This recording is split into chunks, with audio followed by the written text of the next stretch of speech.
Cycling has always been a good fit with caravanning and motorhoming. Whether you want to explore the countryside or just pop to the shops for a pint of milk, a bike is a green, convenient and fun way to get out and about while on tour.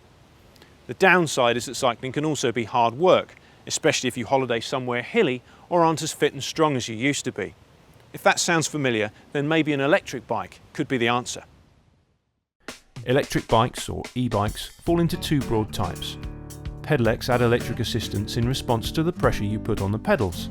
You push down and the electric motor lends a helping hand. Twist and go bikes use a twist grip throttle, rather like a motorbike or moped. Some bikes use a combination of the two.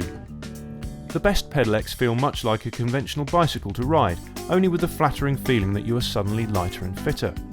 On the other hand, twist and go machines have the advantage of giving more direct control over how much assistance you get. Whichever type of e-bike you choose, it needs to meet certain regulations. The relevant EU standard restricts power to 250 watts and the assistance is only available up to 25 km per hour, just over 15 miles per hour. After that, you're on your own. So, what kind of e-bike is best for touring? Well, there's plenty to think about before you decide which bike is right for you. Pay attention to the bike's weight. E-bikes are much heavier than a conventional bicycle. This Animal Joey Move is light for an electric bike, but still weighs just under 20 kilograms. Animal also makes Joeys without electrical assistance, which weigh around 11 kilograms. You really notice the extra weight, lifting an e-bike on or off a car roof rack. On the other hand, there's a trade-off between the weight of the bike and some useful but heavy extra features. This Whisper has front suspension for comfort, a rack for luggage, and hydraulic disc brakes for reliable stopping. These items inevitably pile on the pounds. A lot of an e-bike's weight is in the battery. The best ones are generally lithium-based. They weigh less and typically last longer than other types such as lead acid.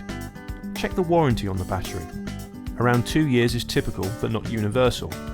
Look into the cost of a replacement, as they won't last forever. Another consideration is whether to go for a folding bike. This Animal folds for easy storage in, say, a motorhome garage. Other folders with smaller wheels, like this BH Emotion Volt, pack down smaller still. Check the range before you buy too. Manufacturers quote distances as high as 50 miles. Chances are that's based on warm weather riding when the battery is working at its most efficient, probably on flat terrain and using minimal assistance. Ride up and down a few hills and you can expect the range to drop considerably. Then there's price. You can buy Chinese-made mail-order electric bikes for a few £100s. This Whoosh Sirocco costs £575. At the other end of the scale, you've got bikes like this Animal Joey Move, which costs £2,499. Now, it's a much nicer bike to ride, it's considerably lighter, and it folds for easy storage. But you have to be serious about your cycling to justify the extra outlay. If at all possible, try before you buy, ideally several bikes at different price points, so you can see for yourself if an expensive bike is worth the extra. Choose wisely, and your e-bike should give you many miles of easy riding.